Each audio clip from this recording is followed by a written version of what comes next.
Start the webinar now. Assalamu alaikum and a very good evening, morning, afternoon, depending on where you're joining us from. On behalf of Islamabad Policy Research Institute, I welcome you all to today's webinar titled Power Vacuum in Afghanistan, Scenarios Post-US Withdrawal.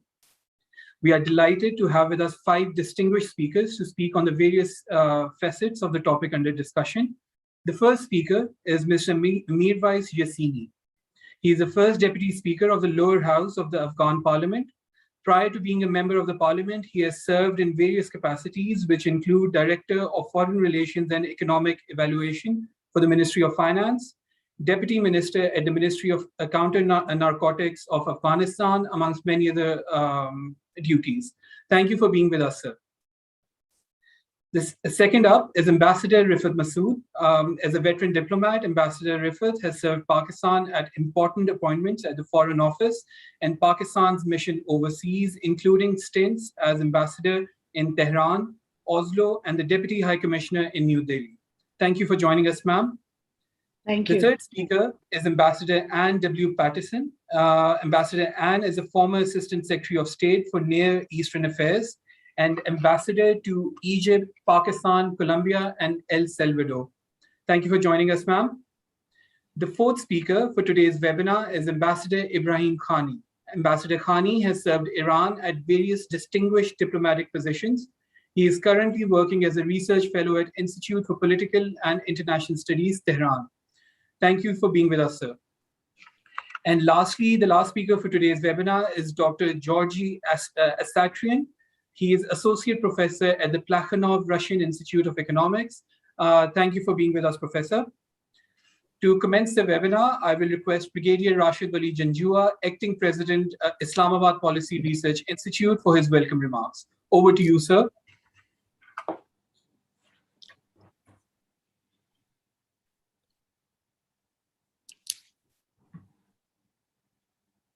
Sir, if you could please kindly unmute yourself.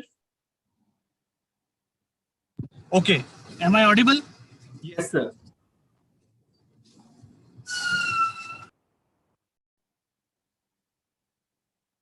Right. So we start with the proceedings, and I welcome all the distinguished panelists on this very important topic. And I'm sure the fructification of the thought process would result in very, very interesting debate today. Basically, today's webinar is to answer a few very important questions. Just a second.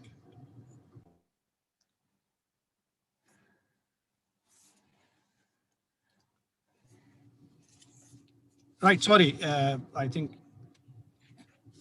So the first question that agitates the minds is the impending post-US withdrawal Afghanistan situation. What will become of the law and order situation? How would the security situation pan out? What were the strategic objectives? Have they been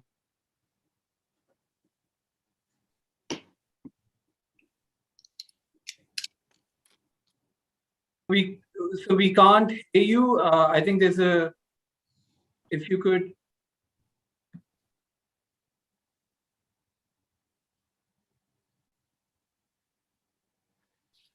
Just bear with us. We're just waiting for him to reconnect.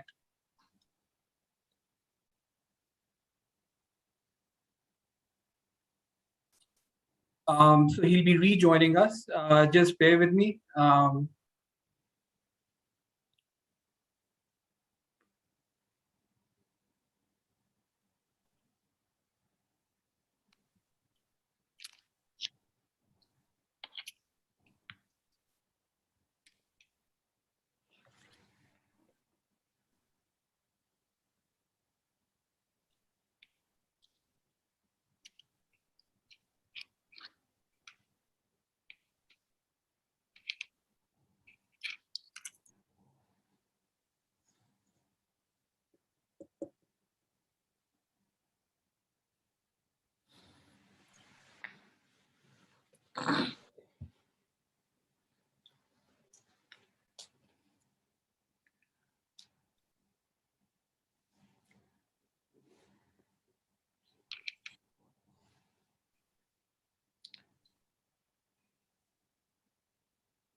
I apologize for the inconvenience. Brigadier Rashid Wali Janjua, he's facing some technical issues and he'll be joining us as soon as possible.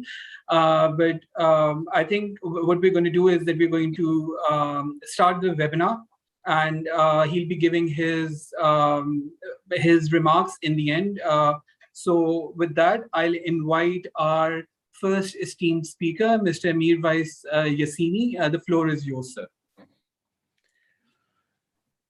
Good evening. Can you hear me? Yes, sir, I can.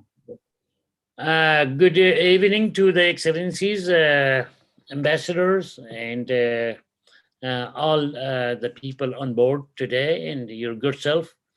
It is an honor to be with you in this webinar, and it is prestigious to be with all those prestigious diplomats and dignitaries and scholars on the stage.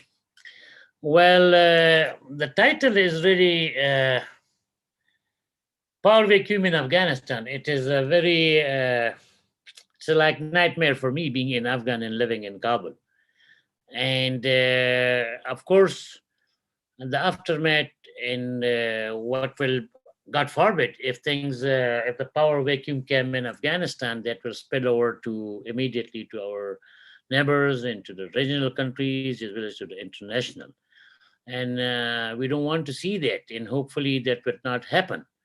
However, Afghanistan is a bleeding wound since 1978, and it is current phase, the Soviet invasion and its withdrawal and the taking over of Mujahideen in Afghanistan and the Taliban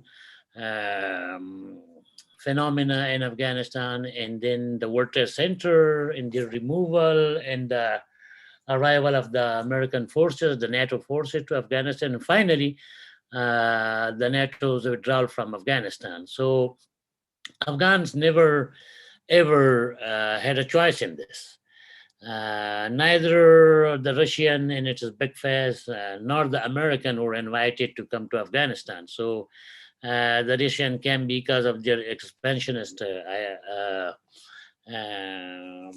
attitude there at that time, and the American was forced to invade Afghanistan because of 9/11, or came to Afghanistan and to remove Bin Laden and Al-Qaeda's and their supporters, the Taliban. And the time was very short, so they couldn't plan well for Afghanistan. And we began from, they began from scratch. There was no proper arrangement for the government. The warlord were included in there. Taliban was not included in Bonn conference. They were not consulted, and everything was in very much rush. The second thing is that nobody worked for the good governments as they should. There were some efforts. We don't have to forget that, but as it was required, and also there was no work, indeed, some genuine work for democracy. We had 3 elections consecutive for the parliament, at which I was part of that, and then we had election for the Leisure and 2 presidential or 3 presidential elections that I was also participating in 2009, but those were full of fraud, and there was not a good mechanism to institutionalize our democracy or the democracy in Afghanistan. So that resulted in the weakness of the system, or in other words, we couldn't take off the system out of the tarmac at all. The President Trump decided to get out their forces there, which he never, Afghan never invited them, and Afghan did not have yes and no in their withdrawal from Afghanistan. But I'm warning first myself and the Afghans, my country fellows, that if the war goes on the current wave which is going on, that will be really catastrophic for Afghanistan and chaotic for Afghanistan, as well as in immediately for the neighbors, into the region, into the international security. That will destabilize that. Influx of refugees will be there to our neighboring country, which their already economy deteriorated. They're not in good shape, unfortunately. our economy is coming to the earth on the rocket speed. This also very, very bad. The women are losing. It is fat in the process. It's fat in the democracy. It fails there to the human values that what role we can play. So I hope there will be, the sooner the better. The negotiation in Qatar, in Doha, has to be succeeded. Iran is trying to host, and they hosted yesterday a meeting between some Afghan, I wouldn't say government, some government plus a politician out of Kabul in the Taliban. There's a good sign, but looking to the speed of war, those efforts for the peace is not matching to that. So that has to be parallel peace talks in the war. Unfortunately, the war is way ahead of the peace, and if something happens and other catastrophe happens in Afghanistan, so that will be very, very difficult and almost impossible to control it. So I warn, as I said, Afghans in the regional power, in the international power, and do you have the ethical, if there's any ethic in this world or in the politics, in humanity, do you have ethical obligations that Afghans fought on behalf of the international community in the 80s and in the 90s and in the 2000s for 20 years, so-called counter-terrorism activities in Afghan was the subject of the calamities and lost in all 40 years. So if the world is abandoning us, they will, like in the 80s that when they abandoned Afghanistan, then in the 90s or in the early 2001, the very unfortunate events of the World Trade Center happens. I'm warning myself and our human fellows and the international communities that there will be a lot to be paid if you don't pay enough attention to Afghanistan, and if you don't help the peace process as well the Afghans. So in short, I would request the distinguished panelists, I mean, to stress the urgency of the matter in Afghanistan, and for the time being, the fighting ahead much of the peace effort. Again, my privilege here to be part of this very distinguished panelist group, and I hope and finger crossed to a successful webinar that we will have. Thank you very much.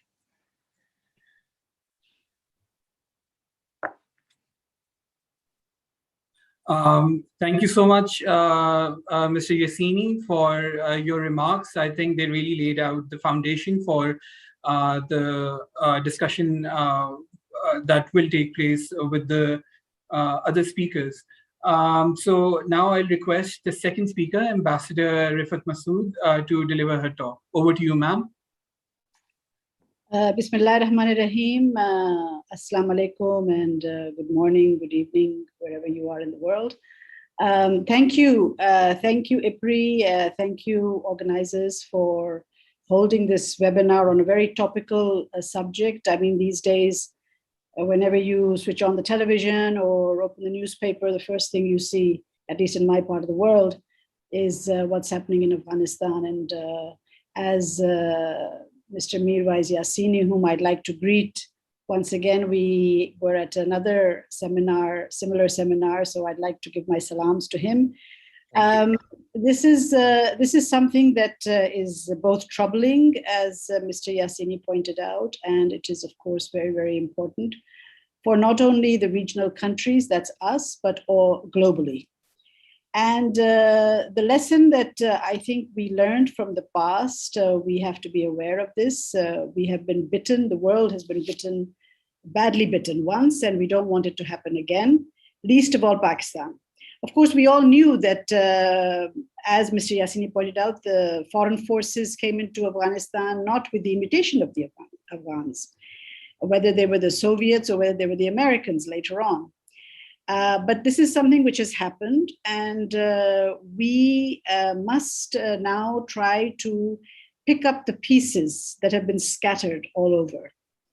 I want to be, I mean, it's a good thing we have this webinar today, and I'm going to be very frank and straightforward in my discussion, in my speech, and say that no, let me put it on record. And I know that this has been said many, many times before, but I'd like to, because I'm speaking from the heart, as a person who lives and is from KPK, bordering Afghanistan. I want to say that no country has more to gain from a peaceful, secure, and prosperous Afghanistan than Pakistan. And no country has more to lose, God forbid, if Afghanistan were to return to the situation of the 90s, or if civil war was to break out, and if negotiations were to break down. So therefore, it is very, very important for Pakistan, and especially for our region, that the situation in Afghanistan quickly returns to normalcy. I'd also like to point out that throughout my diplomatic career, I have on numerous, maybe hundreds of times, I've heard this, that, you know, whatever is happening in Afghanistan, Pakistan is to blame for it. I've heard it from friends who are both Afghans and non-Afghans throughout my career, throughout my stints, whether it was in Europe or Asia or even in the United States. Now, my answer to that has always been that either people are in denial or they have a lack of knowledge of the situation, or because they have been unable to get out of the mess, it's always easy to find a scapegoat. But that does not, blaming Pakistan or Pakistan blaming anybody else does not resolve the issue. It does not resolve the problem. And now we have to look beyond that. We have made mistakes, no doubt. I think we are the first in Pakistan, and the government, I've noticed many times have said it, we are the first to admit that we've made mistakes. But these were mistakes of a global and a collective nature. It wasn't just one party that was making mistakes. Don't forget what the past in Afghanistan was all about. It's all in the history now. And because it was a global and a collective mistake, the responsibility for those mistakes and bad judgments and lack of foresight must also take on a global and a collective nature. I mean, 2 decades of military engagement hasn't produced any peace. And now with the Doha process in hand, one thing I'd like to say about the Doha process, and I'm sure my brother Mir Wais Saab would agree, that when you put a timeline to a peace process, which was between parties which were at war with each other, when you put a timeline as short as we have had, obviously it's not enough time to resolve all the issues. That is why we are in a situation where, on the one hand, we have the United States and the Western forces saying we're leaving. And on the other hand, we have a situation where there is no resolution, there is no negotiation, there is no movement forward between the Afghans to form some kind of government. But despite all what's happened in the past, all the mistakes that we've made, the best thing is to learn from them and not make them again. Maybe make new ones, but not the same ones. The time is to move forward. And I would request and I would hope that apart from the global leadership, as well as the Afghans, that when we say we are moving forward, we actually mean it, and it's not just lip service. Because for me, living in Pakistan and looking at it, looking at this issue, which I have looked at for more than 35 years since I've been in service, there are at the moment two realities in Afghanistan right now. The first reality is that yes, the Americans and the NATO military withdrawal is taking place. That is happening. While it's a military withdrawal, perhaps it's better to call it a drawdown, as many Americans do, because it does not mean that the Americans will actually leave totally Afghanistan. They will still stay there. They will continue with their development work. They will continue to provide the kind of assistance that is needed for the Afghan government wherever and whenever it's needed, but they will pull out militarily. The second, and more so, the Americans will continue to stay because, I mean, if we look at the geopolitical situation as we are in the region now, with the presence of big powers like China and even Russia in Afghanistan, I don't think it is wise, and I don't think the Americans are actually thinking of totally abandoning and leaving this country and this region. They have some power politics in mind when they're doing that. The second thing is, the second reality which is facing us is that the Taliban are gaining strength. It's unfortunate for some, it may be not unfortunate for others, but I mean, as a woman and as a Pakistani, I think that it's a bit disturbing that the Taliban are growing in strength and they're taking over so many districts, I think around more than 300. They're heading towards the cities now. I was just reading a report in The Guardian that one of the newspapers that Kilay, the capital of Baghdad, has been taken over by them.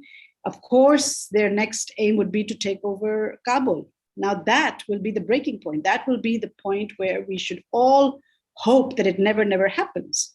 And before that kind of situation arises, the Afghan government, the parliament, the people who are running the country at the moment are able to make some kind of breakthrough and speak to the Taliban so that, we don't have a situation which Mirwais Saab has alluded to very clearly and graphically, that we have a situation where we go back to the 90s or even worse than that.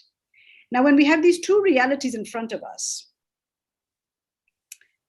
which no one can deny, and I don't know, I mean, we can have perhaps another webinar on this issue, but we can talk for hours on how come the Taliban, who were crushed by the military takeover by the United States, didn't manage to disappear. How come that they have still managed to gain all this strength? They remain a formidable force. How come that has happened? Despite the efforts of the entire international community to crush the Taliban. But that's a different story. In any case, in these two realities that to me exist in Afghanistan today, there are maybe just one or two scenarios that I foresee happening.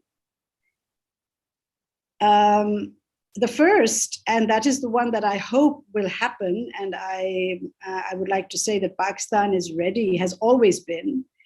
The government of Pakistan, as well as the people of Pakistan, have always been ready to support their Afghan brothers and sisters across the border because, we are interlinked, we are intertwined. For centuries we've been together and we will continue to be together for centuries. But the first scenario is that the Afghan government and the Taliban are able to reach a deal and form a kind of government, some kind of understanding between the two, despite their differences, despite the animosity, and all the Afghan parties are able to get together, including the Taliban, and agree on a government formation. While it may seem far-fetched, but there is no other answer. The Afghans have to take their destiny into their own hands. They have to chalk out their own future. They have to form their own kind of government, no matter what kind of government it is. And it doesn't necessarily have to be the Western type of democracy that we're all used to or read about or hear about. But it has to be a government that is accepted by all the Afghans, the majority of the Afghans, including the Taliban.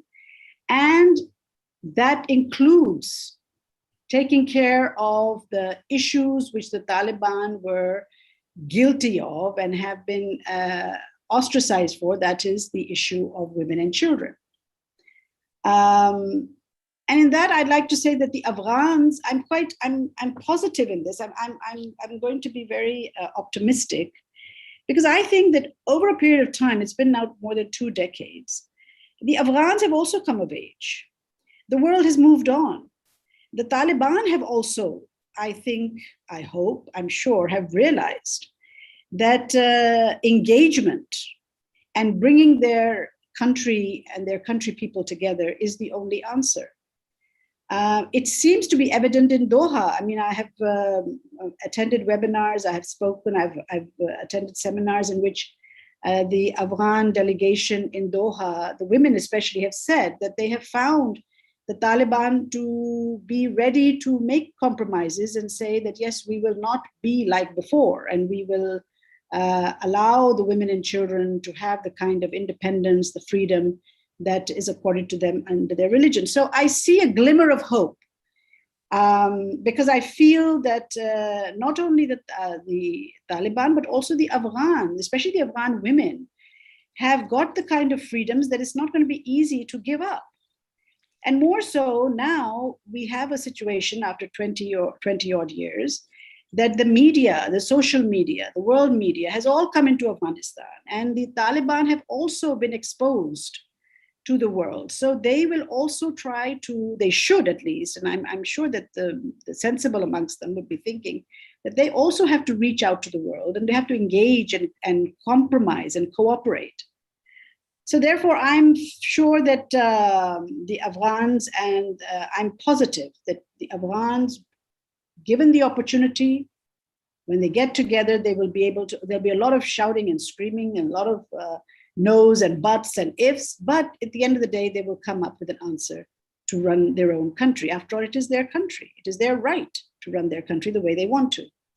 And the same goes for the regional countries, because the regional countries also have a very strong stake in a peaceful Afghanistan.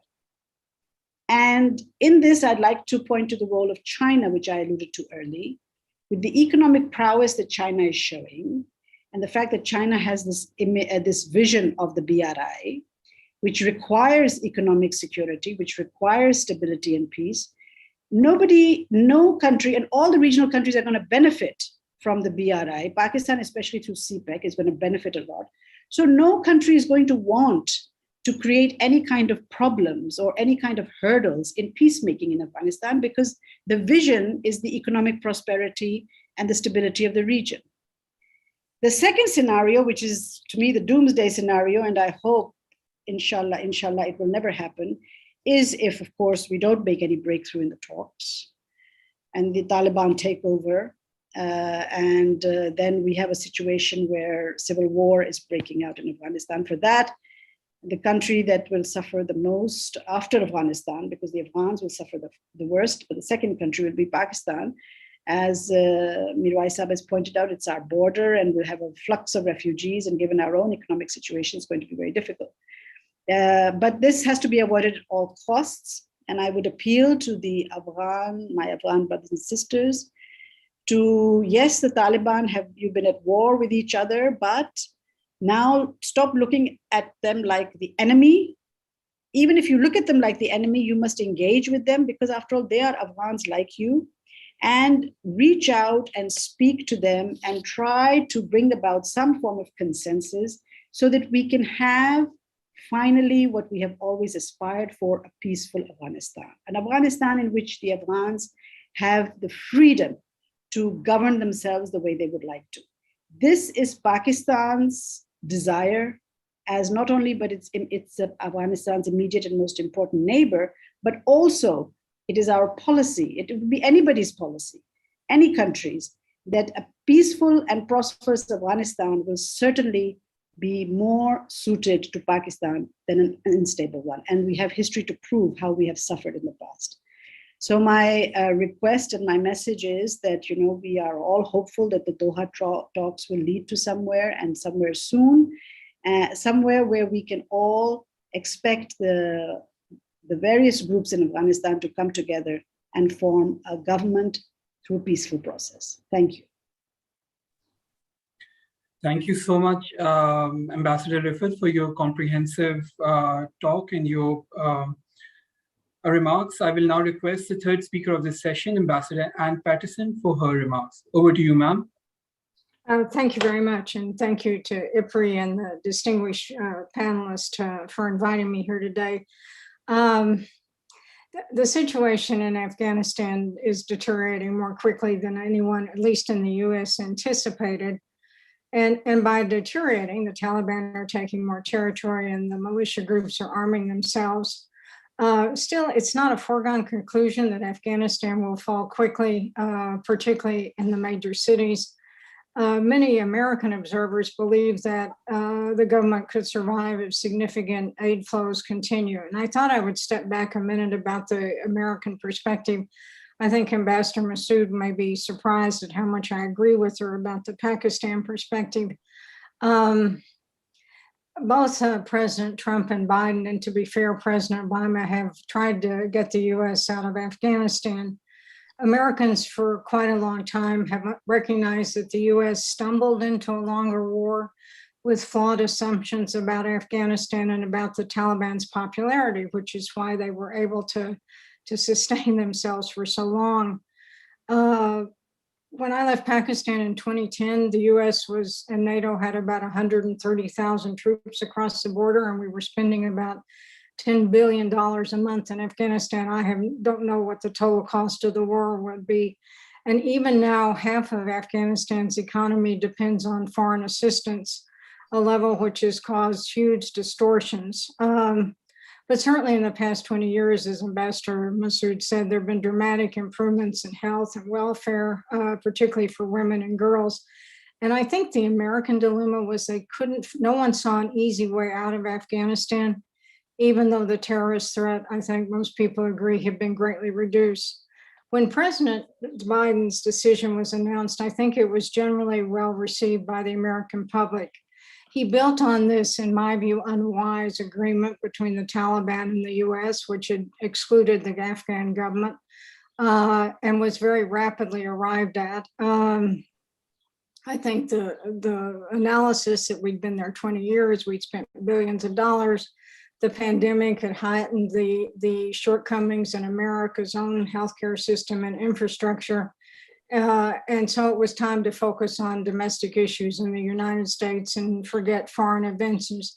I think an irony is that it probably would have taken only a small number of US troops to stabilize the situation.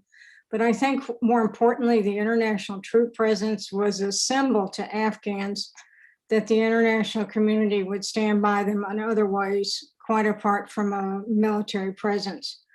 Now I think the Biden team has been surprised at the ability of the Taliban to take over provincial cities and to do so quickly. The president is speaking this afternoon about Afghanistan because his administration is increasingly being criticized for the departure, which is almost complete. There's enormous concern about the fate of the 17,000 interpreters who work for us, who are seeking visas or coming to the US, but this is really just the tip of the iceberg. These interpreters have 50,000 family members. This number doesn't include the NGOs or the media or the contractors. How vulnerable are these people? No one's quite sure. Where will they go? Will they go to Guam? Will they go to the US bases in the Gulf, which won't be very satisfactory to our Gulf allies? Several Americans have been in touch with the Taliban, a number actually, and the Taliban claim to be that they've instructed their field commanders to be mindful of the civilian population. But stories are already arising about a crackdown on women and reprisals against civil servants and police. As an American, I've been embarrassed about the speed of our departure. But let me be clear that the Secretary of State has said repeatedly that he will continue aid and military support for the Afghan government. But let's be honest here, the US is far away from Afghanistan and is not going to be affected by a breakdown in civil order. That's going to affect the closest neighbors. There'll be political costs for the Biden administration, I think, depending on how bad the situation becomes. And I think others will take a signal from America's departure, but these are longer term strategic and political costs. So what are the regional implications? And I want to talk about Pakistan here mostly. The perception in the US is that Pakistan has facilitated the Taliban all along. One American newspaper even had an article about how Pakistan's generals were toasting the victory of the Taliban. That's nonsense, of course. Yes, Pakistan certainly turned a blind eye to Taliban activities, particularly groups like the Khani network, which are after all Pakistanis, not Afghans. In my judgment, Pakistan absolutely does not want the Taliban to return to power in Afghanistan, but feared that they would, and that the Americans would depart, NATO would depart, and leave a mess on Pakistan's doorstep, which I'm afraid is what they see happening now. So from Pakistan's standpoint, these worries and predictions have come true. America and the Taliban, NATO are leaving, and the Taliban is still there and gaining strength every day. The most obvious effect is going to be a refugee flow, I think. I think even if things stabilize, that'll probably happen. This isn't new to Pakistan. The first challenge will be to provide humanitarian relief into some of the most difficult terrain in the world. Based on what I saw when I was there, Pakistan has good disaster management, but they're still going to need a lot of help in international aid and airlift to remote areas of the country. And this doesn't even address what would happen to the refugees after the initial crisis is over. The second is a political one, which Ambassador Massoud sort of alluded to.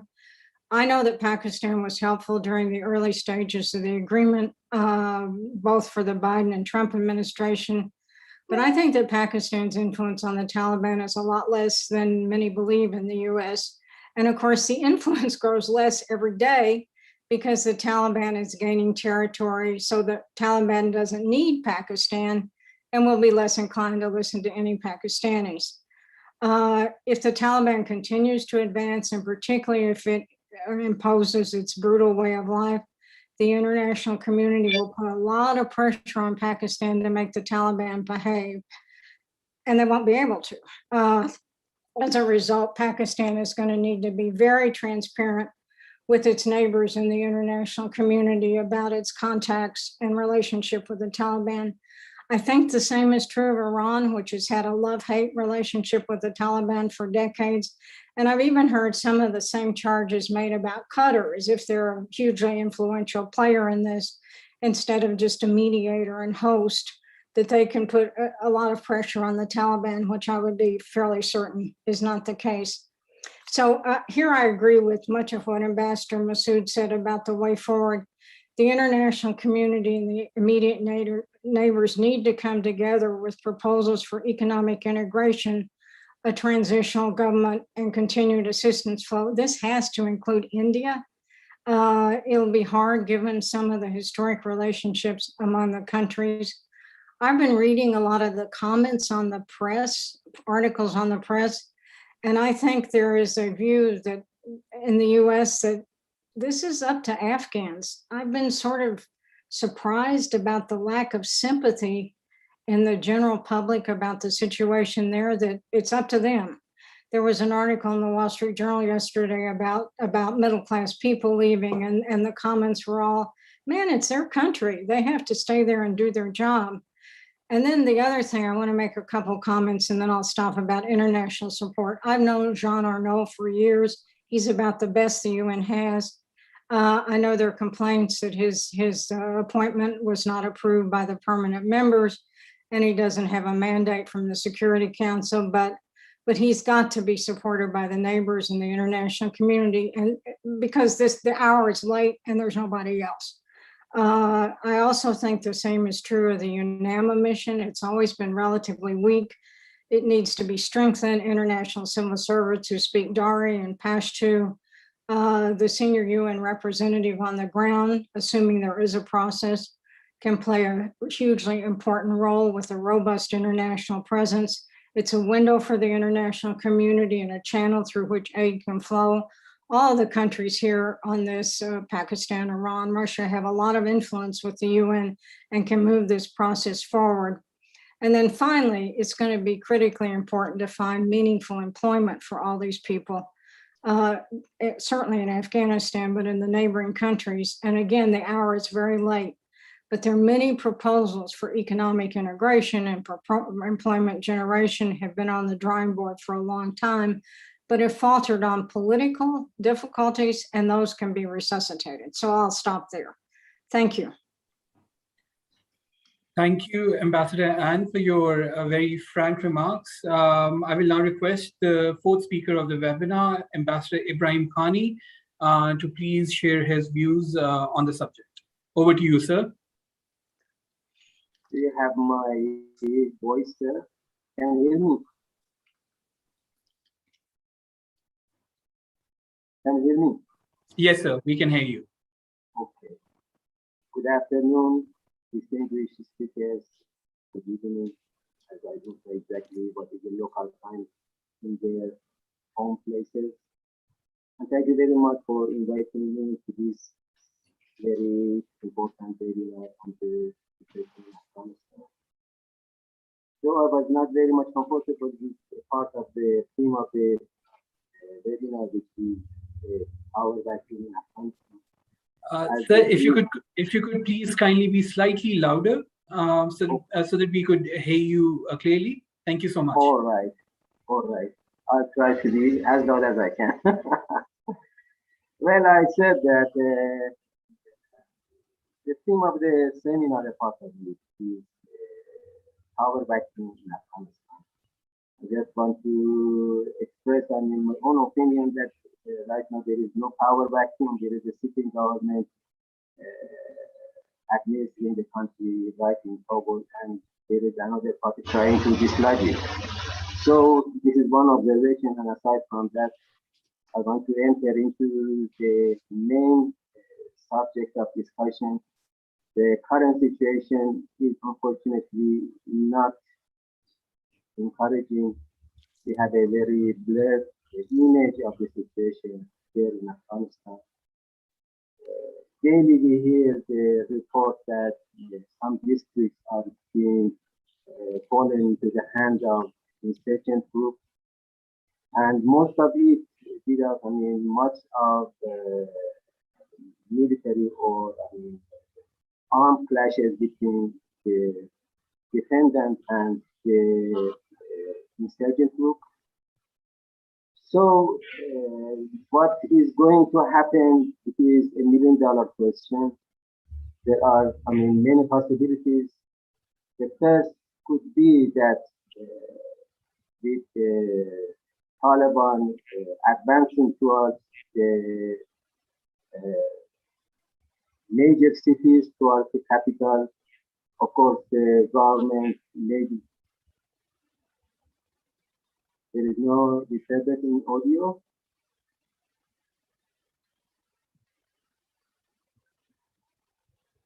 So there is. We can hear you loud and clear. Okay, thank you very much.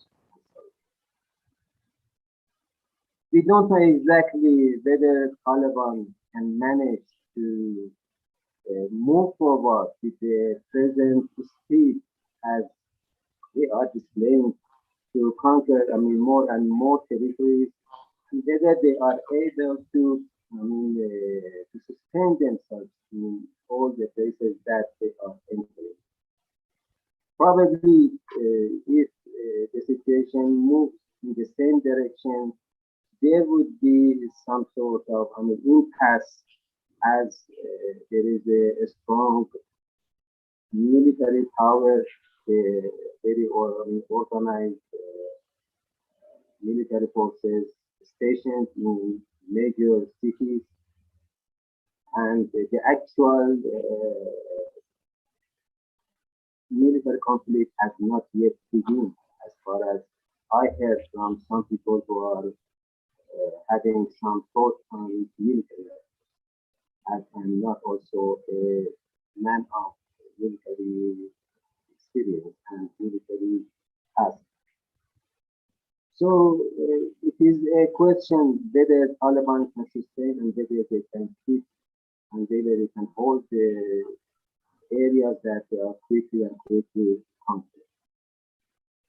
But even in the unfortunate event of the continued advance of Taliban towards major cities, and of course, it would be a very, dark picture it is a very difficult situation that especially the neighboring countries, they have to face, not to mention the miseries of the Afghan people. Of course, for the past couple of decades, there has been much of change in the way of life and the governance of people in Afghanistan. We have women's groups, we have youth groups, we have constitutions, we have different modern institutions installed in the country, which unfortunately Taliban is not very much inclined towards respecting and towards maintaining all these fruits of 2 decades of different type of administration elected by the people in Afghanistan. We have also the fact that Taliban of today are quite different from the Taliban of 90s. In the 90s, we had a charismatic figure named Mullah Muhammad Umar sitting in Kandahar. Everything and every decision should have the consent of this gentleman. Right now, we see that there is instead a sort of collective leadership being conducted by Taliban. We don't see any single person issuing, orders or approving decisions, or even a charismatic figure as we saw in the 90s in the case of Mullah Muhammad. So, they know exactly, what are the changes in the world and with what kind of dilemma they are going to be faced with in case they are going to rule the entire country. So for that, they know also that they need, the help and the aid of the international community. Afghanistan cannot stand on its own feet without sufficient support and without help and aid from the outside world. And to have a continuous flow of help and aid from outside, they have to show some flexibility and they have to abide by some rules, regulations, and norms, even if it is not compatible with their way of thinking. And aside from that, and the final point I want to raise is how the future in case, Taliban is going to manage to continue the advances that they are fast doing right now, is how Pakistan is going to deal with Taliban.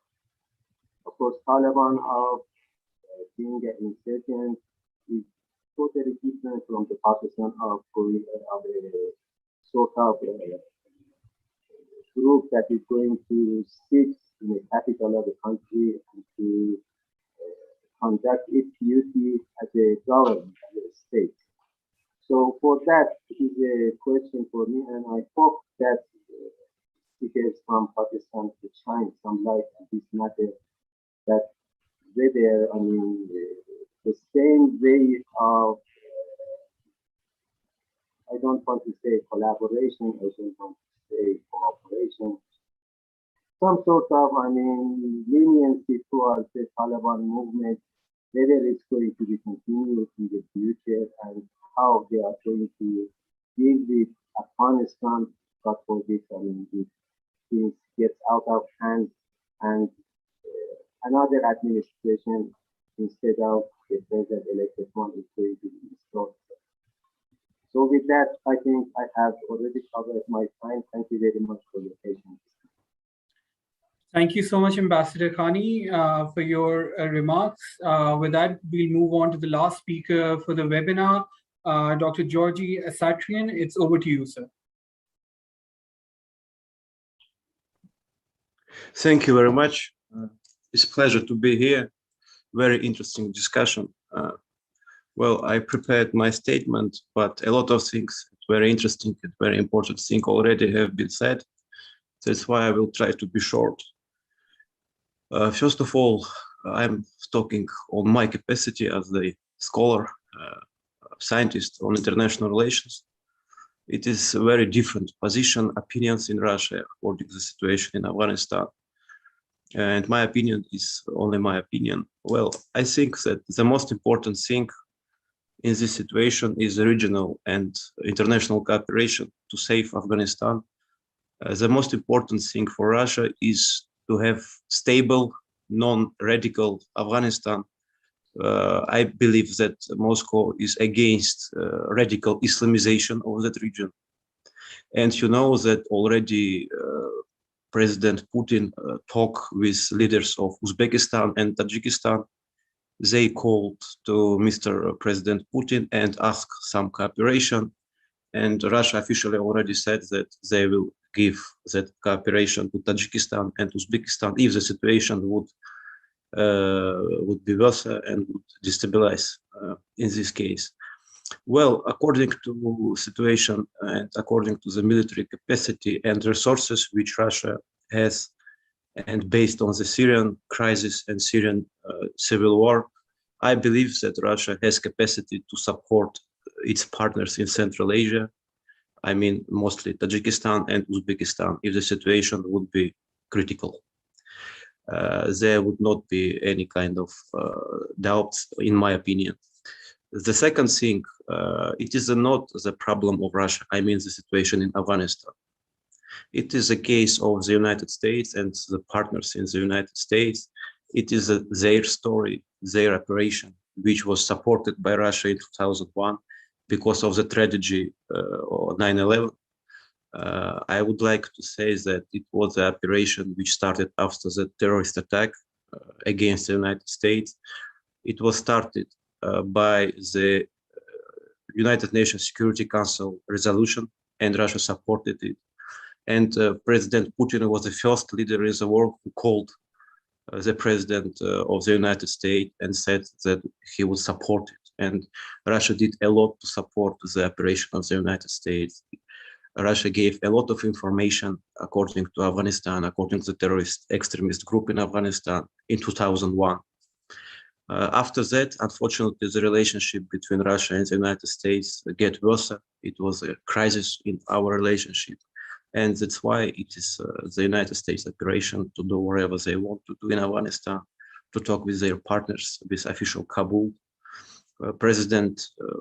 Highly respected president of Afghanistan, Mr. Khani, doesn't want to cooperate with Russia. It's up to him. He can do whatever he wants. He's doing everything, but not to talk with Russia. He don't want to even come to Russia to talk about the possibility of cooperation. It's up to him. Maybe he can deal with Taliban without any Russian cooperation, no problem. The Russian main goal is to support its partners in Central Asia. I believe it's my opinion, Tajikistan and Uzbekistan. We are in deep cooperation with the two Central Asia countries. And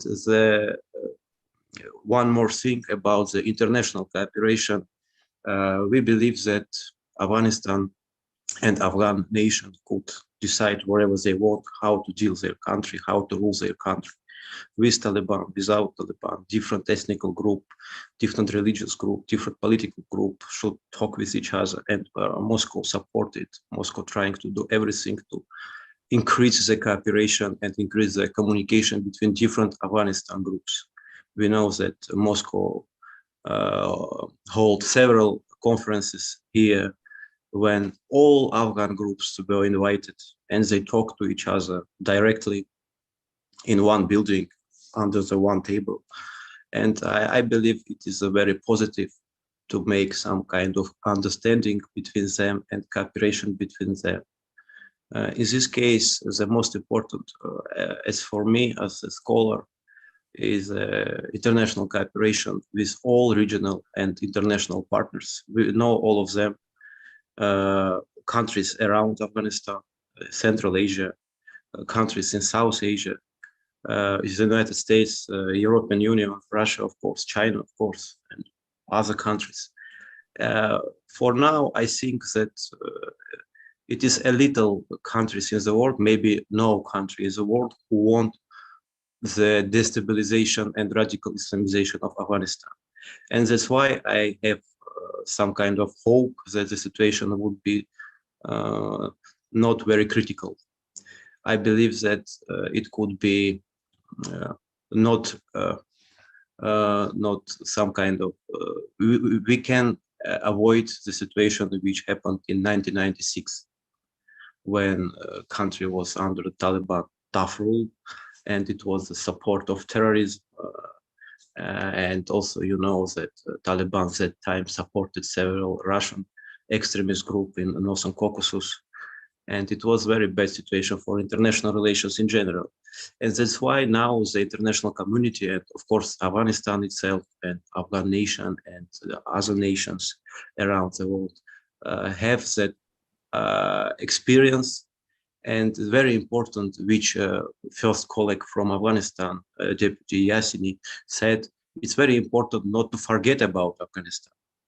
Always support the government, support the people, not to forget, like we did it. I mean, international community did it in the 1990s when, I mean, international community, to be honest, forgot about Afghanistan, and it was a very deep crisis within the country.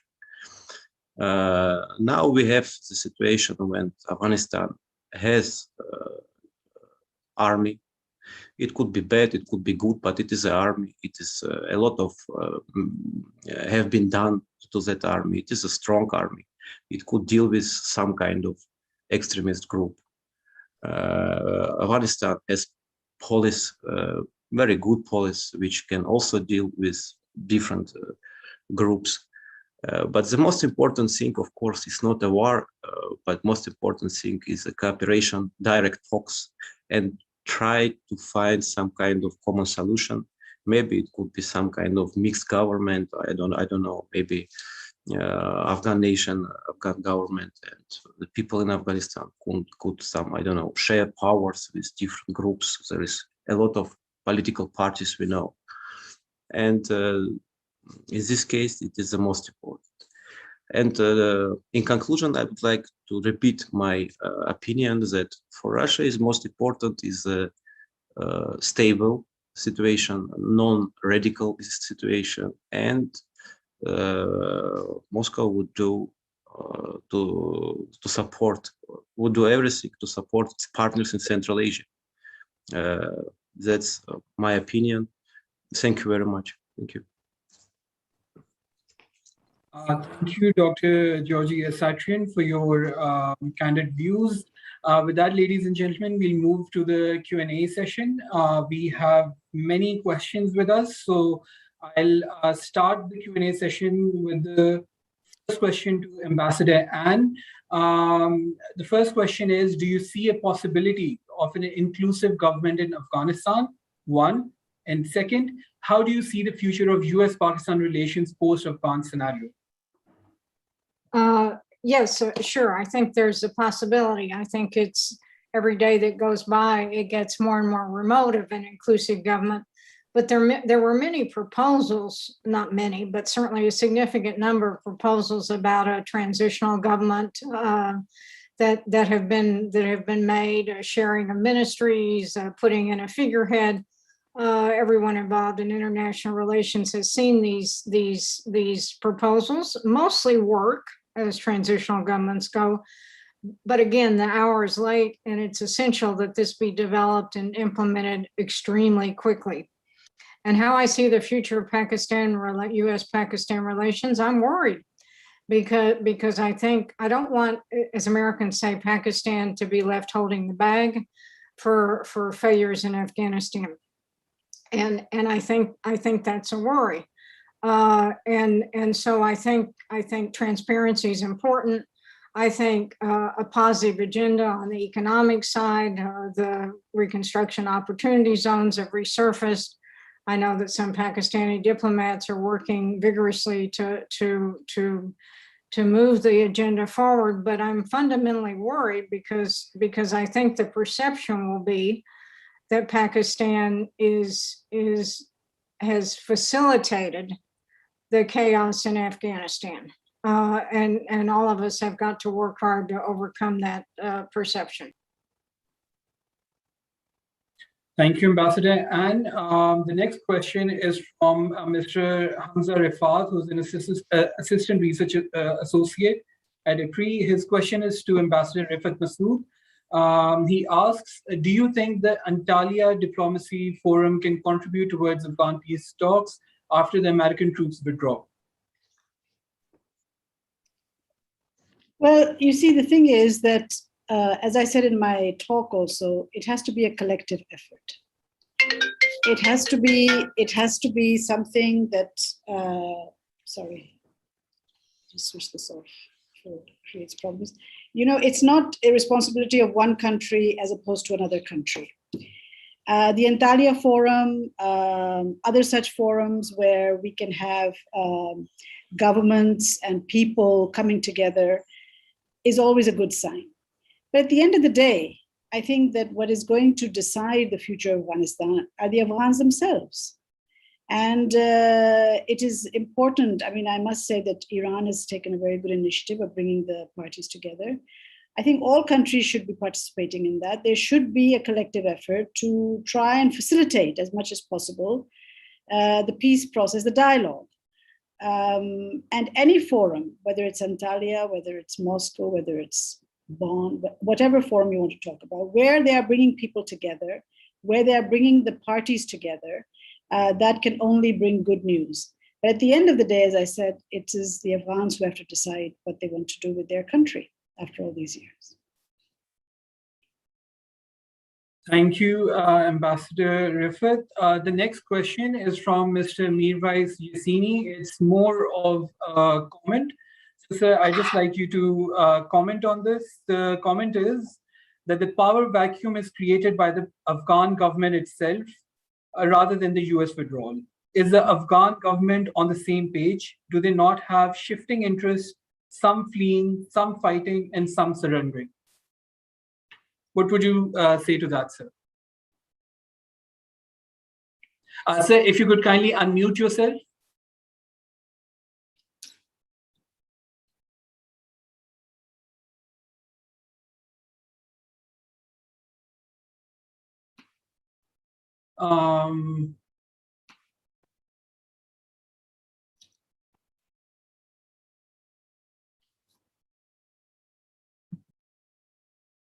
Sir, if you could, you're still muted. If you could please unmute yourself.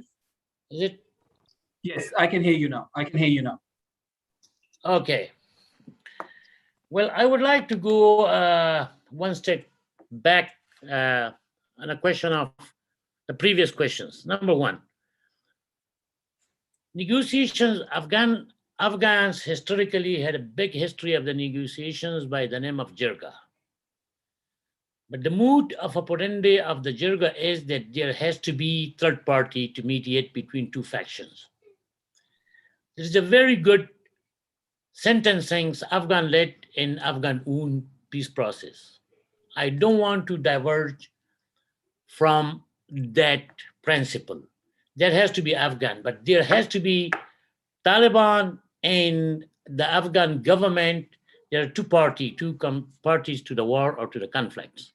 There has to be third party. That has to be from the Afghans, tribal leaders, clergy, scholars, ex-politicians, and to mediate between those two. My other suggestion will be that do not leave that only to Qatar. That has to be expanded. Turkey has to be included, Saudi Arabia has to be included, UAE has to be included, Russian and China, of course, obviously has to be included in those negotiations. And jumping and going out of that by ad hoc basis, that will not support this negotiation, and this negotiation has to be meaningful and result orientated, the sooner the better. Power vacuum, hopefully that will not happen. If, and this is big if, and there is a big but, tighten to this, which the sooner the better, the talks has to be result-oriented before the wars deteriorate the situation or bring it to more chaos and destruction. That is very worrying, and that will go out of control. We know that in Afghanistan, the MIU is there, MUI, whatever you call it, the Uzbeks, the Tajiks, the Chechens, the TTP, and all insurgents are there in Afghanistan, and that will go to a moment, into a time which will go out of the control. So the sooner the better to solve this thing. Do not leave it to power vacuum or to those names. Otherwise, it will go out of control and nobody will be able. That 20 years of the system which is created by the international community, and I have to admit that by the American presence in Afghanistan, whatever is it, as Professor, our friend from Russian Federation said, that police are there, army is there, judiciary system, whatever is it, if it's not very, very perfect, but something is there, and that's something has to be added on that, not to destroy the current system. Otherwise, it will go out of hand, and who will be there that who can spend $1 trillion and along with the security to make those institutions from the scratch. I think that will be impossible, incredibly hard or impossible. Thank you very much. Thank you, sir. Taking cue from your answer, this is a question for all the panelists. The role of China. So do you think, is China likely to fill a power vacuum by being a security provider? Or do you think a country like Turkey may be more acceptable as a neutral power? What are your views on particularly the role of China, or the role China could play in Afghanistan? So we'll go to Ambassador Ann Patterson first. Well, I think there are some.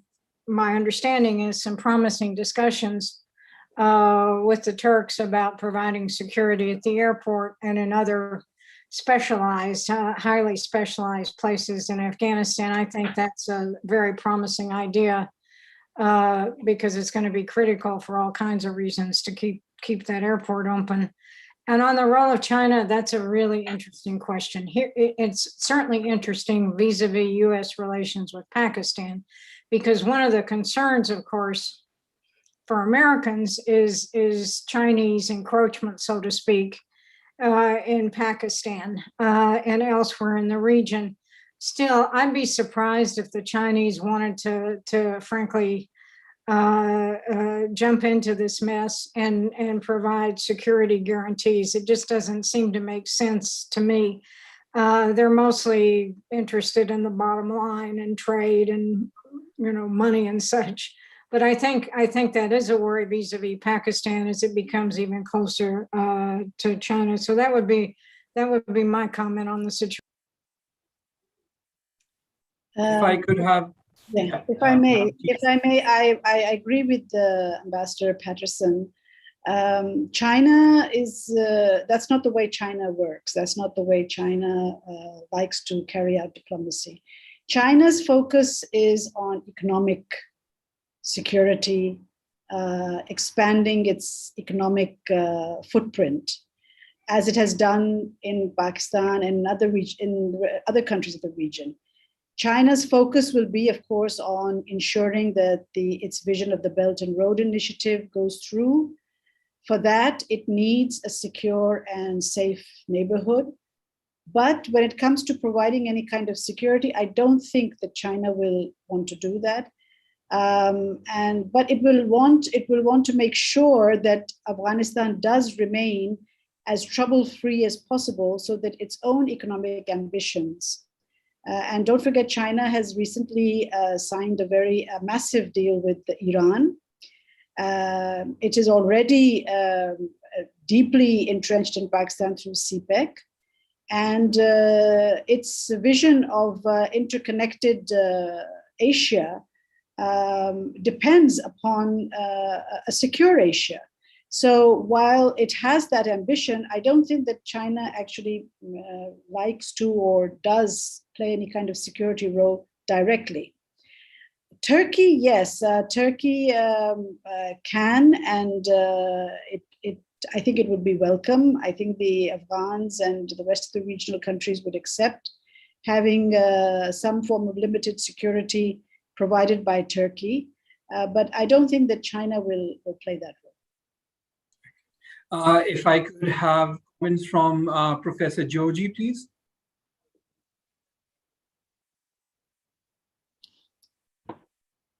Yes, which question, please?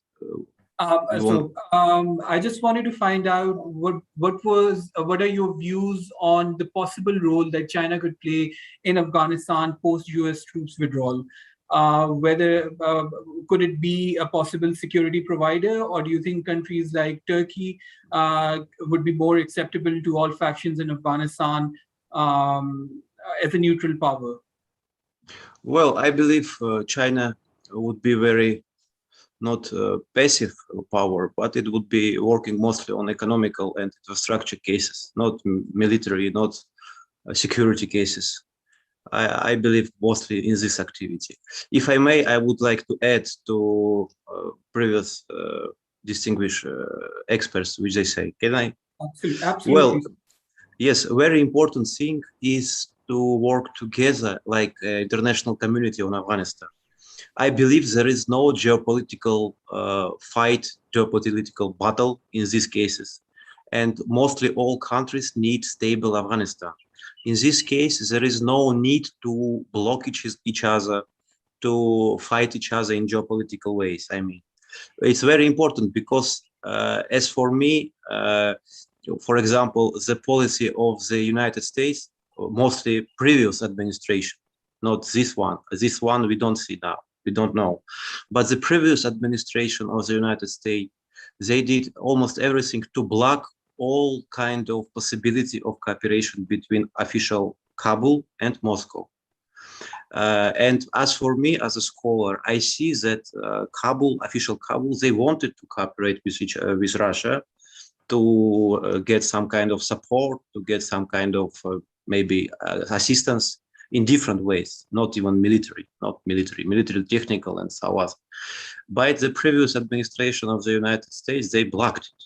And of course, we know the dependence of official Kabul on the United States, and they didn't do anything. They just blocked all activities of Russia.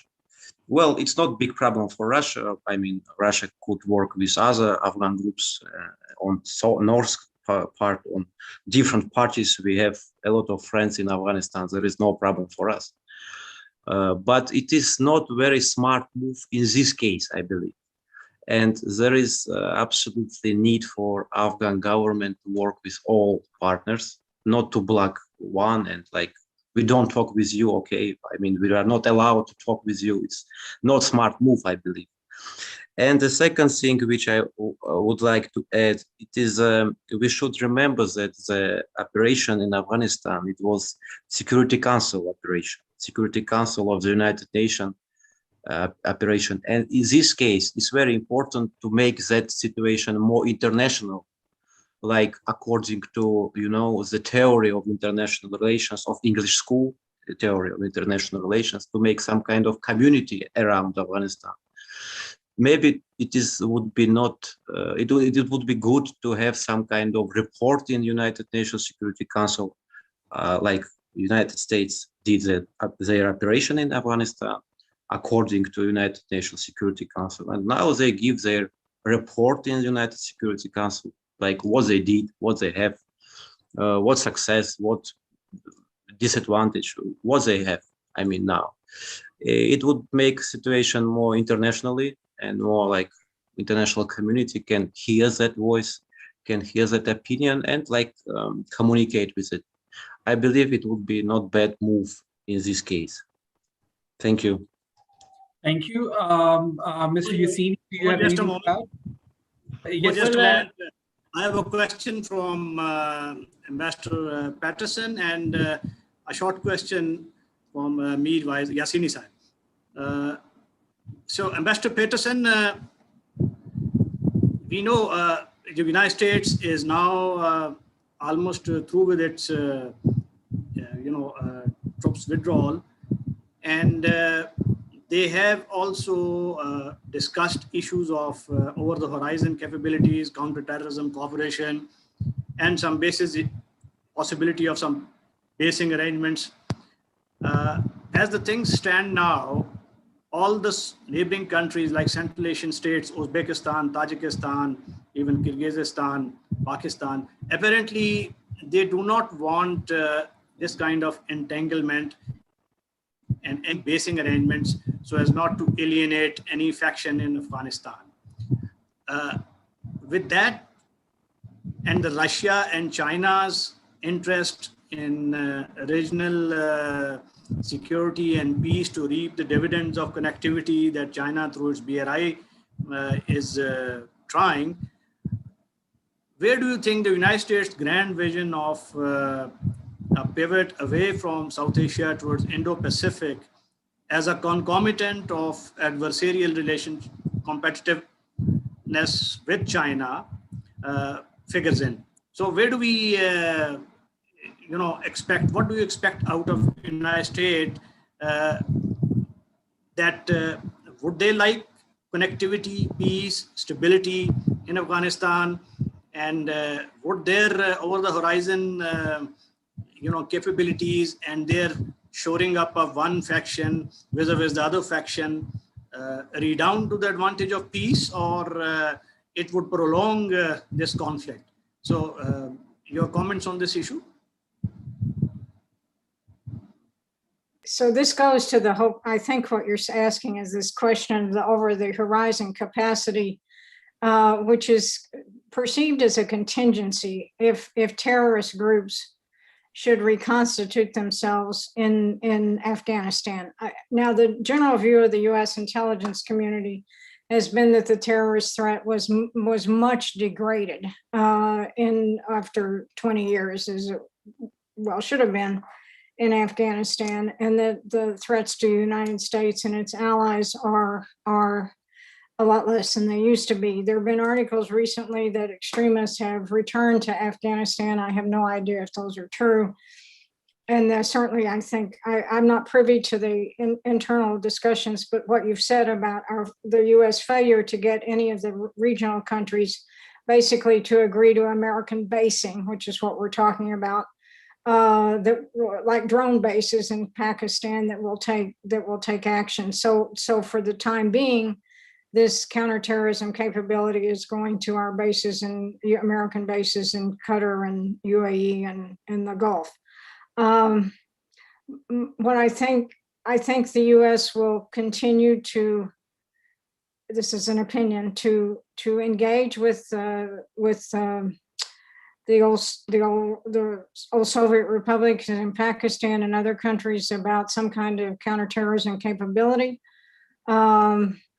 And I think those concerns will be diminished if there is stability in Afghanistan, which is absolutely key, because the only thing in my view that can get the Americans back into Afghanistan is going to be some kind of terrorist attack on American soil.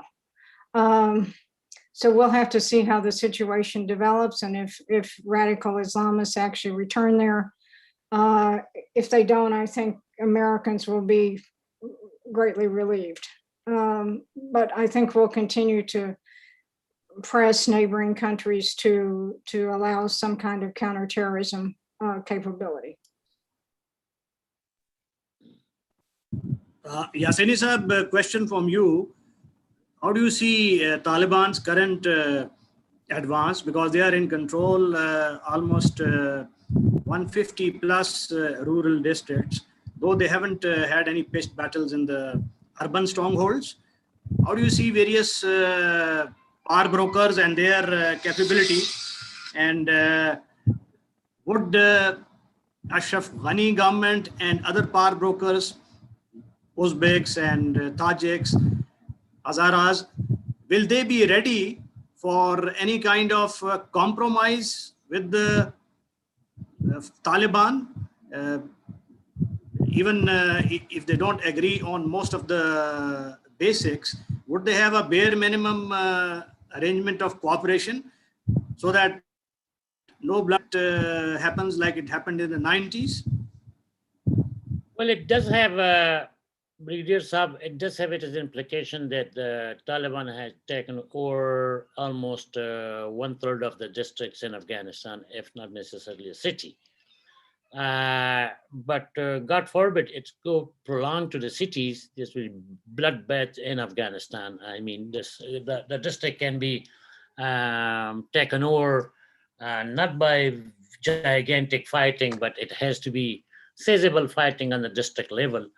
And really there was no supply left enough for those districts after the withdrawal of the US forces. And there's also a shortfall in that. But I'm warning myself and the Afghan that we could see if Taliban try to seize in the will, if we do not have a result-oriented talks in Doha or anywhere, a political solution, I'm trying to say that. The second things that will be very, very, very bad. The second thing is that the power brokers, I mean, like Dostum, Khalili Saab, Muhaqiq Saab, and those others, they'll talk to the Taliban under the one umbrella, unless or until if big cities does not fall or begin to fall under the Taliban's power, or in that case, we will know that. But for the time being, this is on the side of the Republic, and so the size of the Republic have giantly to talk to the Taliban. However, I'm going a little bit to the previous questions that the only one country, or there are criteria for that. The current situation in Afghanistan, first of all, the peacekeeper, I will say, or the guarantor of the security has to be from an Islamic government and the Islamic states. And Turkey is one of the Islamic states. So China, for China's will be very, very, very difficult to indulge in those type of things, as the previous distinguished ambassadors, Ann Patterson and Ms. Masood Sahiba said, also the professor said, I do agree completely with them that maybe the Turkey will be right for a short time, not for the long time, because of their capacity. But China, it will be very, very difficult to interfere or step into this equilibrium for the security in Afghanistan. Yes, Inisa, one more point. We are lucky that you are around and you can give us an Afghan perspective. We have discussed security and other issues, but I would like to get your sense about the sociological change or the sociological transformation that has taken place in Afghanistan compared to 90s. Because a lot of people are discussing that Taliban of today, they have changed a lot. They are a lot modern, a lot nuanced in their thinking. They are more tolerant.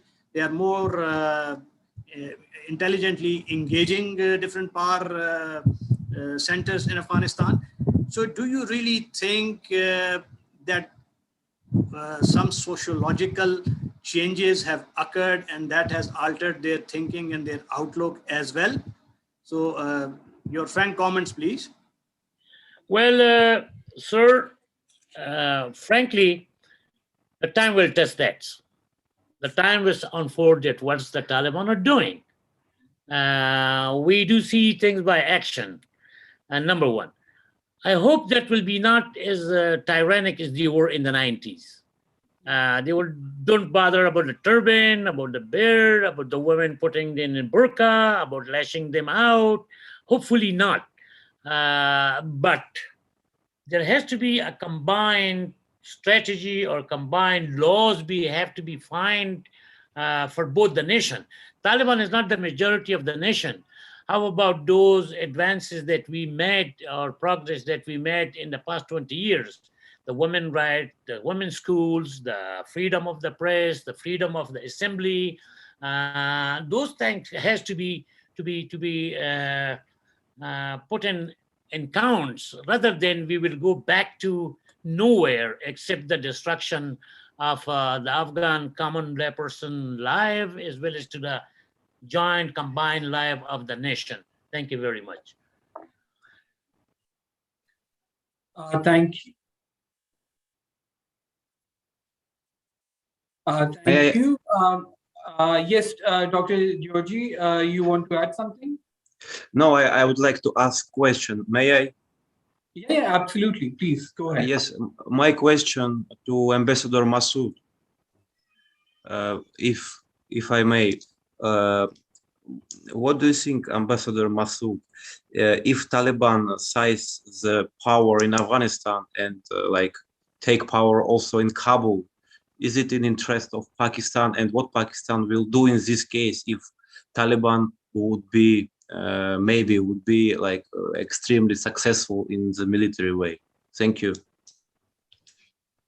Well, as I said in my talk also, that we would want a broad-based government in Kabul. We would want a government which had the consensus of the majority of the Afghan people, not just one group, that is the Taliban. We do not support just one group taking over. Taliban taking over in Kabul is not a good sign, because although, as some people have pointed out even during this webinar and otherwise, that there may have been some change in the Taliban thinking, and maybe the Taliban have also reformed a bit and they are not as hardline as before, yet the idea of one group taking over without the consensus of the rest of the group is not going to bring about any kind of stability or any kind of security in Afghanistan. For Pakistan, we have suffered, as you know, in the past with even during the Taliban times. And although it is very common to say that Pakistan has been supporting the Taliban and is behind the Taliban, yet people tend to forget the amount of suffrage that Pakistan has gone through, and the amount of terrorism that existed in Pakistan due to the presence of the Taliban in Afghanistan. So we have to be very careful. I think that Pakistan is not comfortable in having a kind of government in Afghanistan which has not got the broad consensus of the Afghan people. And if it's just one group of people ruling in Kabul, that is not going to bring about any kind of stability, and that is not going to be in Pakistan's favor. Perfect. We have many more questions, but because of the paucity of time, we're going to just take one last question, and that happens to be for Ambassador Rifat Massoud. Ma'am, the question is, do you see any role of India in a post-withdrawal Afghanistan? Well, India already has a role in Afghanistan. We know that India is a close neighbor, a close ally, a friend of Afghanistan. And as far as economic development, as far as cooperation, it's up to Afghanistan to cooperate with the countries that it wants to cooperate with. It's up to Afghanistan to have the friendly relations with whichever countries it wants. I mean, it's not Pakistan's job to dictate or to advise that, well, you cannot have friendly relations with India. And in fact, if we are intelligent, if we are mature, if we are forward-looking, if we have a long-term vision, instead of knowing that the troubles that we have, knowing the animosity that we have, perhaps we can find areas of cooperation with Afghanistan and India. Don't forget, Pakistan has always been open to any form of cooperation with India. Pakistan is not the country that has been saying that, we don't want to talk to India, we don't want to cooperate with India, we don't want to see India around. It is actually the other way around in many cases. But as far as Afghanistan's relations with India are concerned, that's up to Afghanistan and India, and we are in no position to say to Afghanistan, you cannot have relations with India. Why not? I mean, it's an independent sovereign country. It can have relations with any country it wants. Our only problem comes when there is a security issue. And I think the Afghan government and the Afghan people are cognizant of the security issues that we have with India. But other than that, I think that India is collaborating in Afghanistan, and India is investing a lot in Afghanistan, and it can continue to do so. Thank you, Ambassador Rifat. With that, I'll now request Brigadier Rashid Wali Janjua, Acting President IPRI, to present his concluding remarks. Over to you, sir. Thanks, Umar.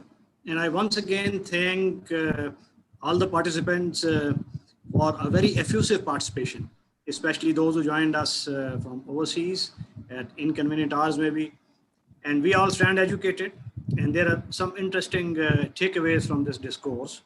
And one of them is that Pakistan's interests would be best served if there is a peaceful Afghanistan, where all Afghan factions, they reach a political settlement amicably, and we reap the full dividends of peace, stability, and connectivity, which have eluded this region for far too long.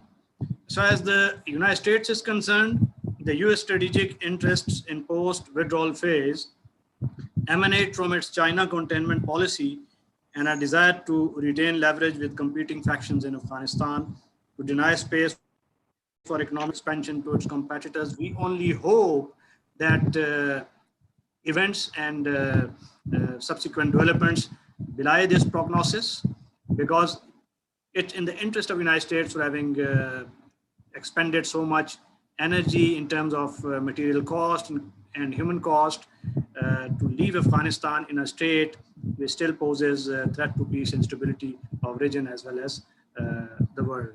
But we hope that the United States remains positively engaged, and that what I envision the best possible way of US engagement would be to underwrite the economic solvency of an impoverished and war-devastated country, which was hooked on to a conflict economy.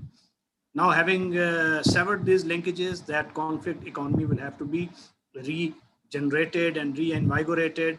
How it would be, whether it would be at the mercy of organized crime, or would the internal resilience of Afghans be sufficient enough to tide over these difficulties? Time will tell.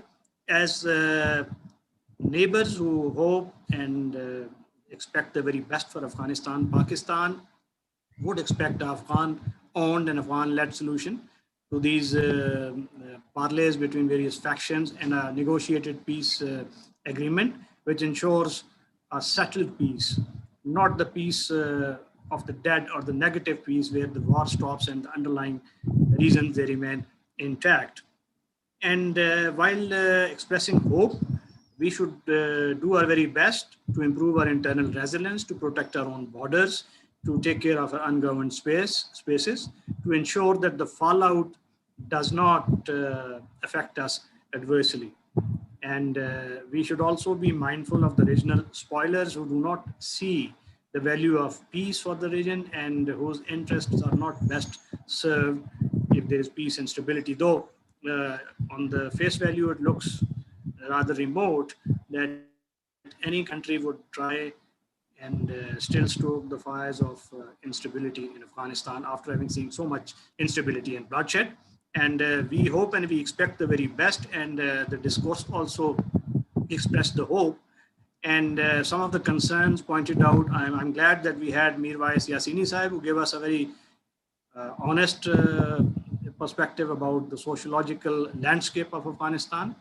And we would expect that Taliban, they have become more chastened, and they show more savvy by way of accommodating the concerns of all the Afghan competing factions, and other factions also display the same political and diplomatic savvy. On our part, the regional countries as well as the global powers like United States must do every bit to ensure that peace and stability returns to Afghanistan. So with this, I thank all the participants once again for a very effusive participation. Thank you very much. Thank you, sir.